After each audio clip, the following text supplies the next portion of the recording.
이 아침 주시는 말씀은 이사야서 2장 1절에서 4절 말씀입니다.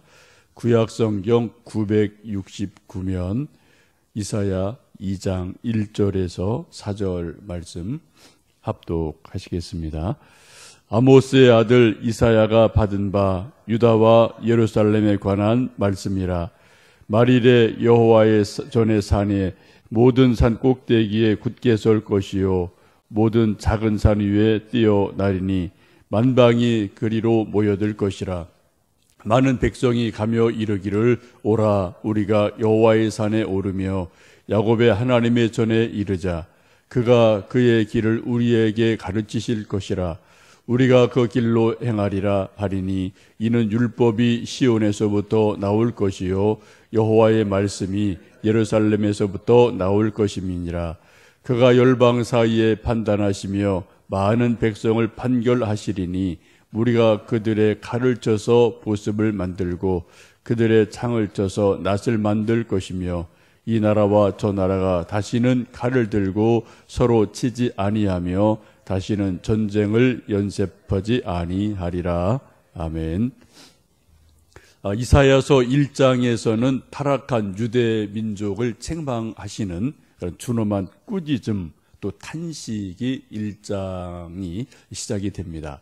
2장에서는 지금 읽으신 것처럼 소망의 메시지를 전하고 있습니다. 우리가 성경에서 특별히 예언서, 선지서를 쭉 보시면은 하나님께서 어떤 특정한 사람을 선택하셔서 하나님의 말씀을 그의 입에, 그의 영혼에 주셔서 말씀하게 하시는데 메시지가 크게 두 개의 방향으로 나가죠. 하나는 책망, 또 꾸짖음, 돌이켜라, 범죄했다라고 현재의 어떤 잘못된 것을 아주 준엄하게 꾸짖는 그런 것이 첫 번째 메시지의 내용이고 방향이고요. 두 번째는 다시 한번 소망의 메시지를 주시게 됩니다. 만약 내가 회개하면 내가 이렇게 회복시켜 줄 것이다. 이렇게 복을 줄 것이다. 이렇게 아름다운 날들이 있을 것이다. 라고 소망의 메시지를 주시는 것이 두 번째 메시지이기도 합니다.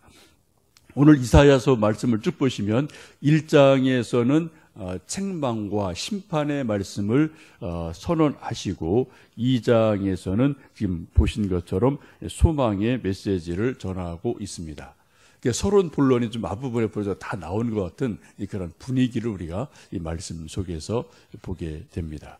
2장 첫 번째 2절 말씀, 1장에는 이사야의 등장에 대해서 말씀하시고 이사야가 받은 말씀, 유다에 대해서 하는 말씀이다라고 말씀을 하시면서 2절에 다시 한번 2절 말씀 읽어보시겠습니다. 말일에 여호와의 전의 산이 모든 산 꼭대기에 굳게 설 것이요 모든 작은 산 위에 뛰어나리니 만방이 그리로 모여들 것이라. 말일에라고 시작을 하죠. 하나님께서 생각하시는 그 어떤 특정한 날이 있다는 것이죠. 그래서 성경 보시면은 말일에, 그때에, 종말에, 말세에 이런 말씀들이 다양하게 좀 사용되고 있음을 우리가 볼 수가 있습니다. 여기서 말일이라는 것은 말 그대로 세상 끝날, 말세, 종말, 하나님이 정하신 그 어떤 때, 그 어떤 날에 대해서 말씀을 하고 있죠.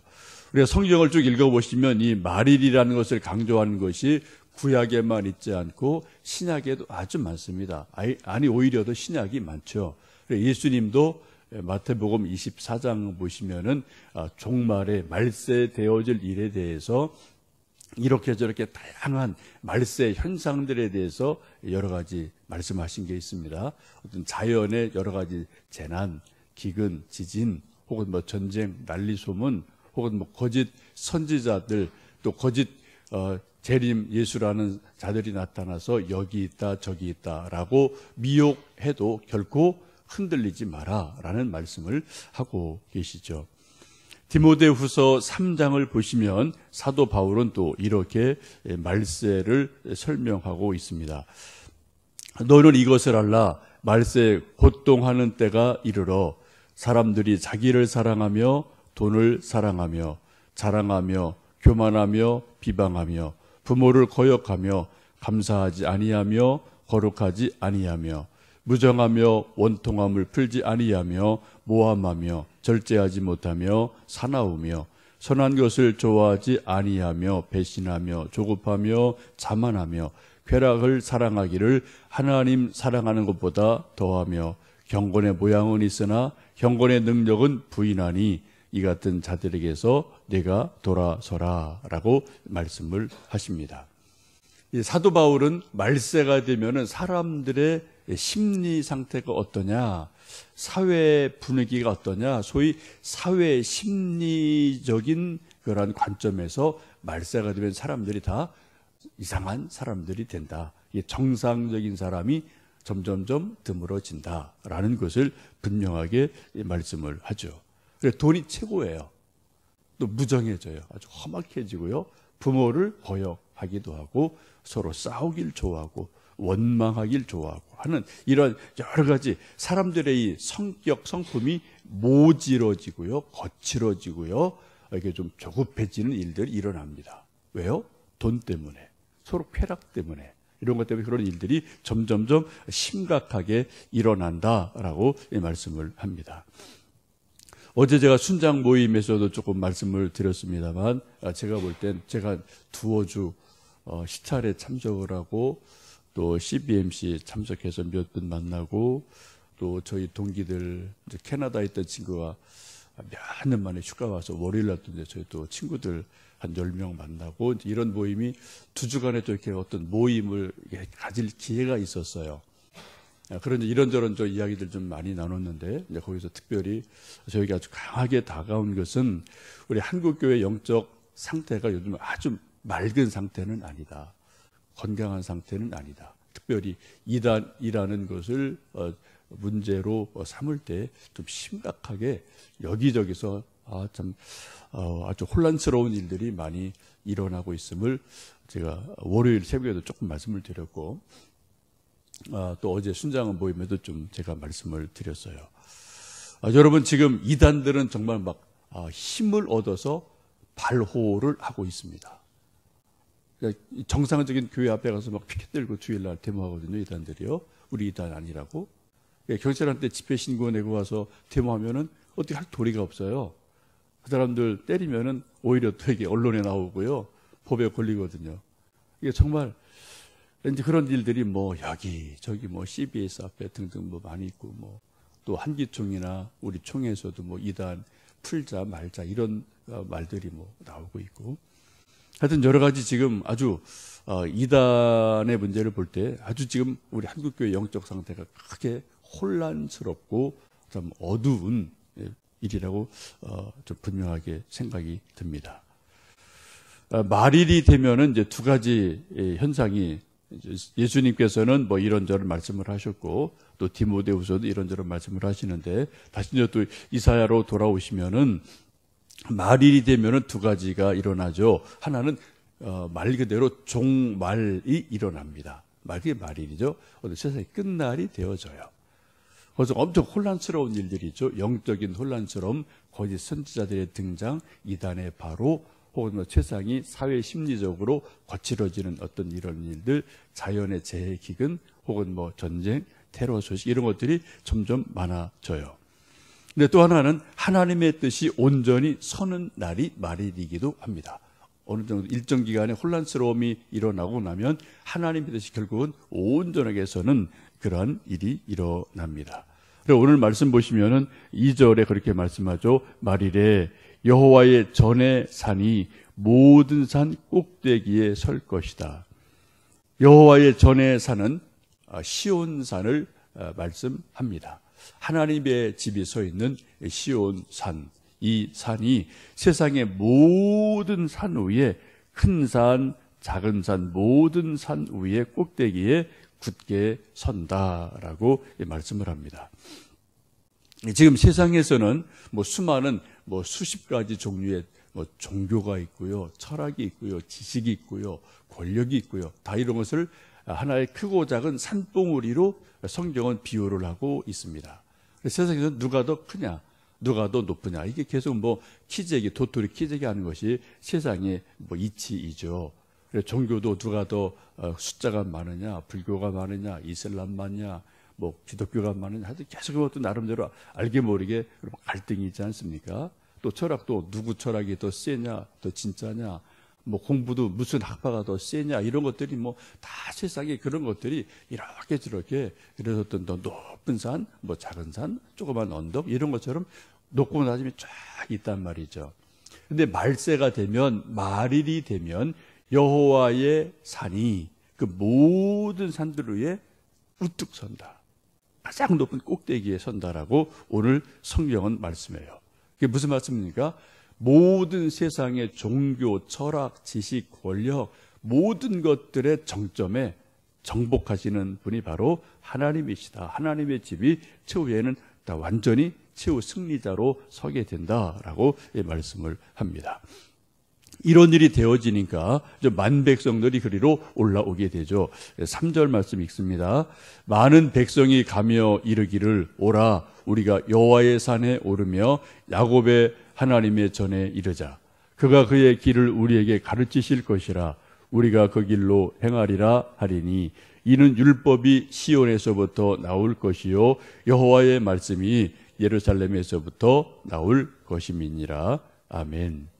말일이 되면 하나님의 전이 있는 산, 시온산이 가장 높은 꼭대기에 서게 되고, 그러면 수많은 백성들이, 열방들이 서로 말하기를 오라 우리가 여호와의 산에 올라가자.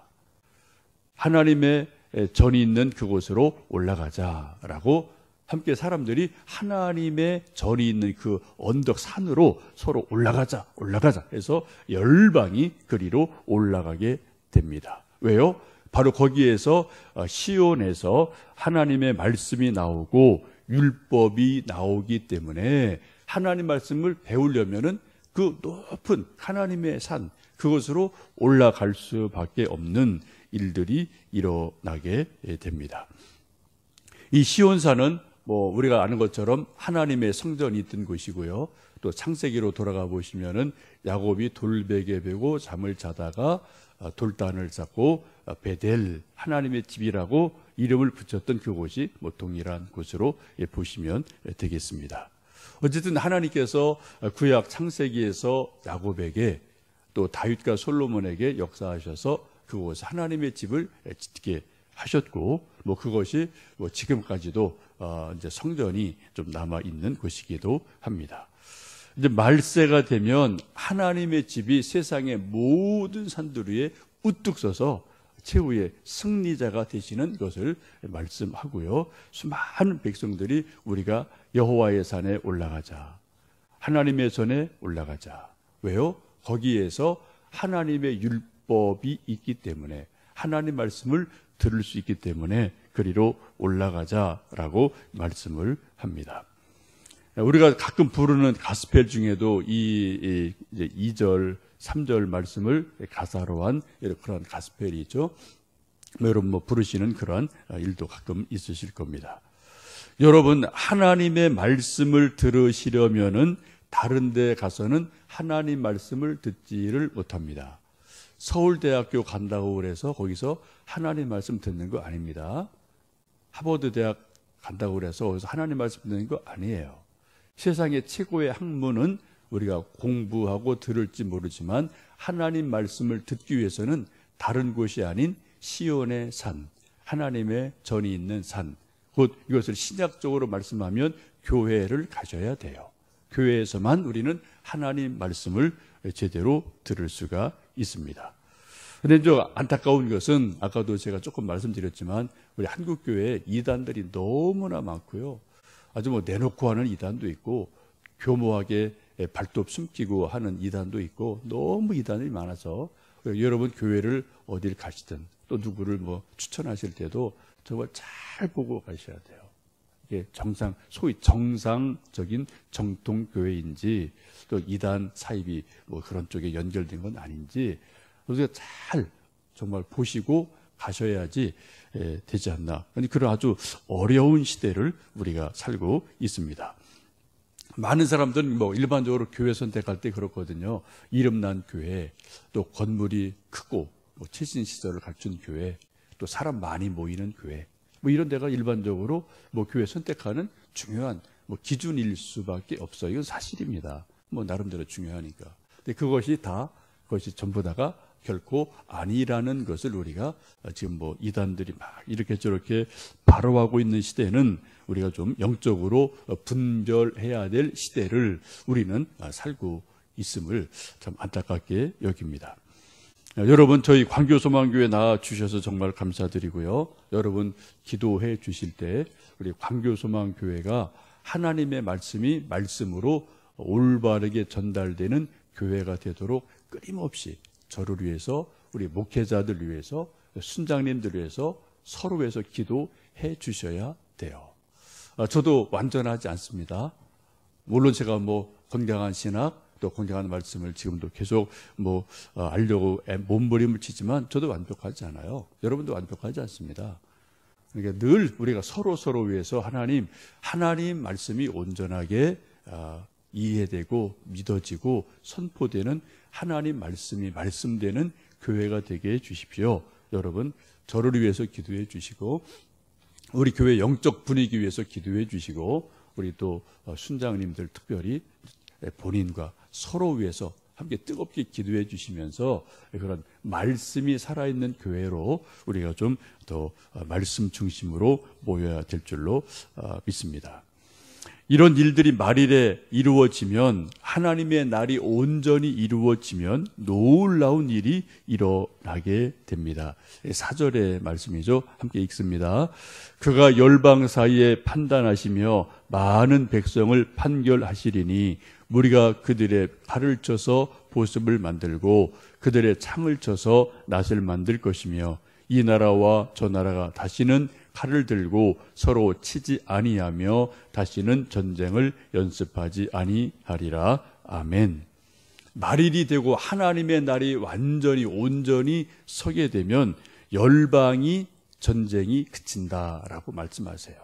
그래, 칼을 쳐서 보습, 쟁기를 만들고 또 창을 쳐서 녹여서 낫을 만들어서 곡식을 베고 추수하는 데 쓰는 놀라운 일들이 일어나게 됩니다. 정말 아름다운 하나님의 역사고 소망이죠. 우리나라 지금 북한도 계속 핵, 미사일, 사드, 노차, 이렇다 저렇다 계속 그죠? 그런 것 때문에 논란이 가중되고 있는데 다 이게 전쟁이잖아요.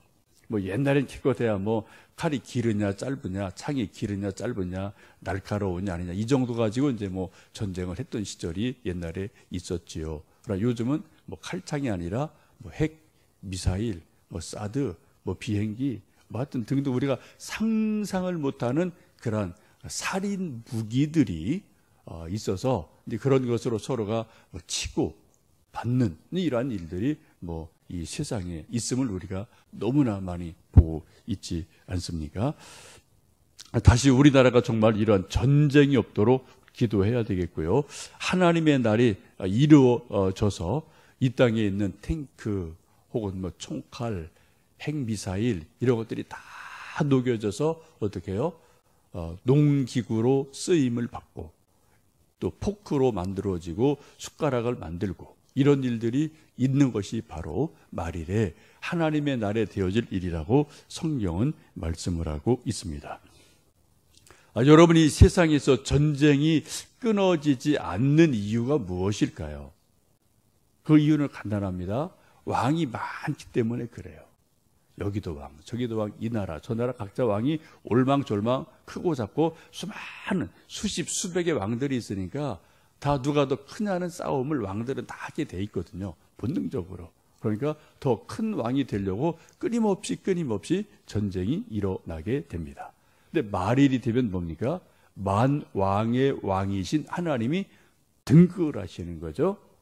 지금까지는 조금 역사 뒤편에서 한 걸음 뒤편에서 지켜보시며 섭리하시는 그분이 말일이 되면 역사 전면적으로 등장을 하셔서 직접 이 역사 우주를 통치를 하시게 되시면서 하나님께서 만왕이 되셔요. 만왕의 왕이 되셔요. 그때는 더 이상 전쟁할 게 없습니다. 왜요? 만왕의 왕이 딱 통치를 하시니까 그 밑에 다른 왕들이 존재할 수가 없어요. 그래서 결국은 모든 것이 정리가 되어지고 하나님의 뜻대로 만왕의 왕의 뜻이 이루어지고 펼쳐지는 평화의 시대가 이루어지게 됩니다.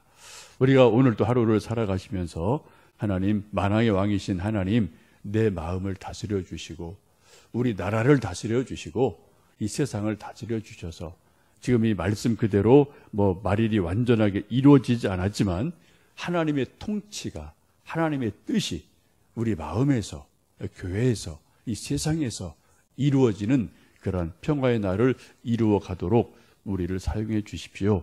하나님 은혜를 주십시오. 뜨겁게 기도하시는 가운데 하나님의 은혜 안에서 승리하시는 하루 되시기를 원합니다. 함께 기도하시겠습니다.